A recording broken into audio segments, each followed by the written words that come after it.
న్యాయవాదులపై దాడులను అరికట్టేందుకు న్యాయవాదుల రక్షణ చట్టానికి అసెంబ్లీ సమావేశాల్లో ఆమోదం తెలపడాన్ని ఆదిలాబాద్ బార్ అసోసియేషన్ స్వాగతించింది. ఇక బార్ అసోసియేషన్ అధ్యక్షుడు ఎంట్రాల నగేష్ ఆధ్వర్యంలో జిల్లా కోర్టు ఆవరణంలోని బార్ అసోసియేషన్ కార్యాలయంలో న్యాయవాదులతో ప్రత్యేక సమావేశాన్ని ఏర్పాటు చేశారు. ఇక న్యాయవాదుల రక్షణకు ప్రత్యేక చట్టాన్ని తీసుకురావడం పట్ల సీఎం రేవంత్ రెడ్డికి ప్రభుత్వానికి కృతజ్ఞతలు తెలియజేశారు.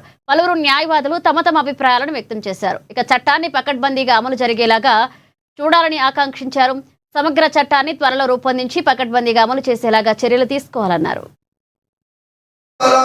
పోరాట ఫలితంగా న్యాయవాదులు ఎన్నో ఇబ్బందులు ఎదుర్కొన్నప్పటికీ ఎన్నో పోరాటాలు చేస్తే ఈ రాష్ట్రాన్ని పాలించినటువంటి ప్రభుత్వాలు తేలైనటువంటి బిల్లును గౌరవ ముఖ్యమంత్రి రేవంత్ రెడ్డి గారు అడ్వకేట్ ప్రొటెక్షన్ యాక్ట్ బిల్లు తీసుకురావాలని ఆదిలాబాద్ బార్ అసోసియేషన్ స్వాగతిస్తూ మరి ఖచ్చితంగా న్యాయవాదులకు మరి ఏ ప్రభుత్వాలు అయితే న్యాయవాదులకు మద్దతు పలుకుతాయో వారికి ఆ ప్రభుత్వాలకు మరి న్యాయవాదులుగా మద్దతుగా ఉంటారని తెలియజేస్తూ ప్రత్యేకంగా ముఖ్యమంత్రి రేవంత్ రెడ్డి గారికి మరీ ధన్యవాదాలు.